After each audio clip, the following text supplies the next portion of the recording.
Welcome everybody, welcome to Océan des possibles. Océan des possibles in French means an ocean of possibilities. As simple as that. My name is Sandra Lapierre. I'm French and I'm talking to you from Paris.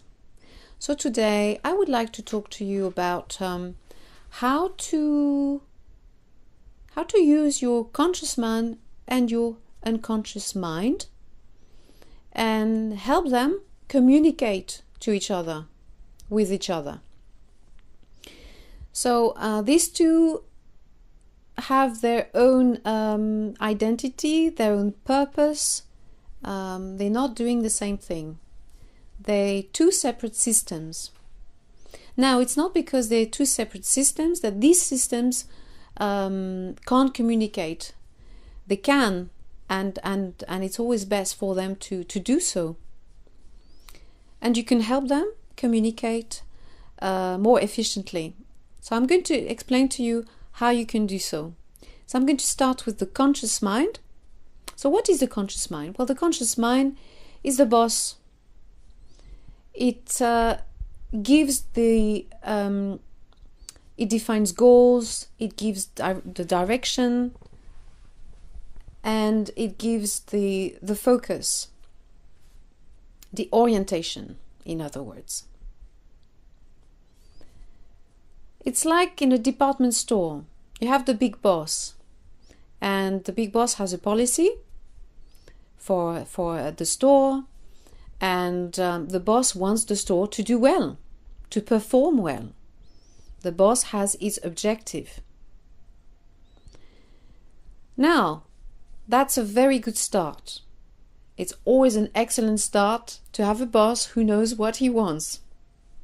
It's very reassuring for the staff. That's a good starting point.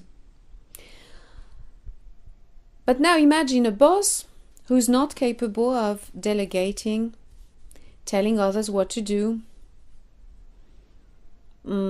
That would be a problem. And saying that's what we do most of the time. We want to hold everything on a conscious level, and we want to control everything, do everything, be everywhere. And that's absolutely exhausting, and it's not terribly efficient. So imagine this boss, the boss of a department store, as I said earlier, wanting to be at every level of the store, in every department, serving each customer, speaking in all sorts of languages, adapting to the customers, placing the goods on the shelves, dealing with everything, welcoming people. Well, that's absolutely an impossible task. No one can do that. So you see clearly now that on a conscious level, sometimes that's what we do, and it doesn't work terribly well. Now, we're very lucky because we're very well equipped. We are lucky to have an unconscious mind, and the unconscious mind is like a little army that is going to work for you. And it's a kind of a reservoir, an ocean of knowledge, of capabilities, competencies, capacities. Now, when you have decided on where to go, you've made your decision, it's good to pass on the file to the unconscious mind and just say, okay, here's the file for you. You deal with it. You know what I want, and you're going to deal with it. And I trust you to use all your capacities, capabilities, competencies, knowledge, everything you have accumulated since the first day I came into this world, and you're going to help me. Now, when you do that, your conscious mind and your unconscious mind, they communicate with each other. They're helping each other. They're feeding each other. A good thing to do is to consider that before you go to sleep, you tell yourself about your goals, about what you really want. And consider that while you're going to sleep and rest, there's this other part of you, your unconscious mind, which is going to work for you more efficiently. Or during the day, when you are focused on a task, it can be really reassuring to know that while you're busy at doing one thing, there's this other part of you which is busy with dealing with other things on the background, without your conscious mind to be engaged in finding solutions for other things. It's always good to know that while you focus on one thing, your unconscious mind can deal with so many things at once in the background. It's working for you. Well, now some people might not have might not know yet what they want. A good tool is to ask yourself, what do I really want? What do I really want? That's always a good start, to ask yourself this question. Now, I'll give you a little example.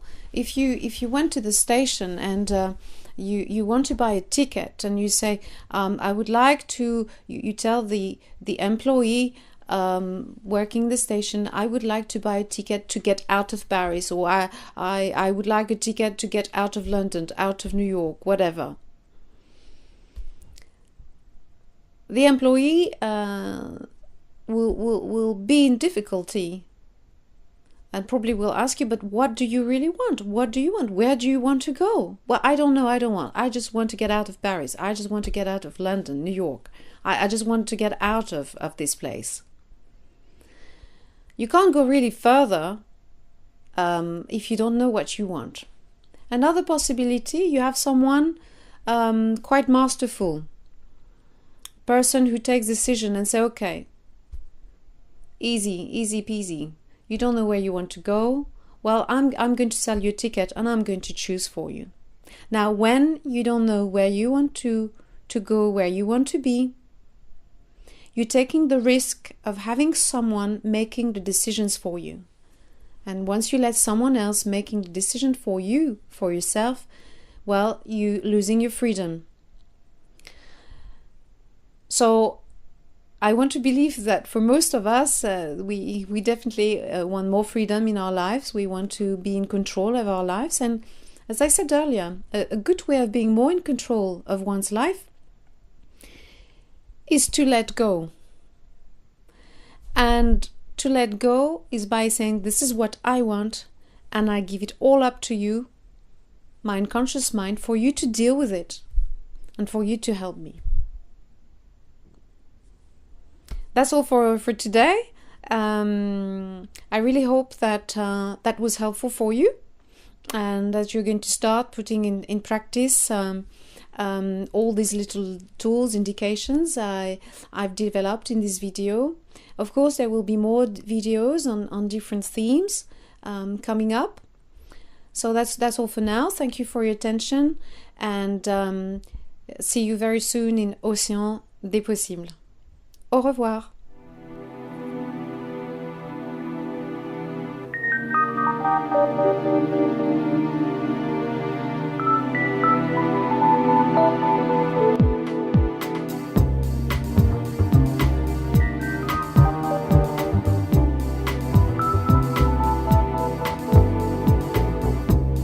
Come with me into the sunshine. Come away with me in the sunshine.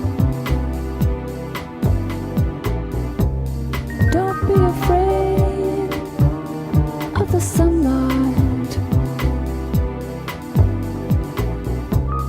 Let's drive away in the sunshine.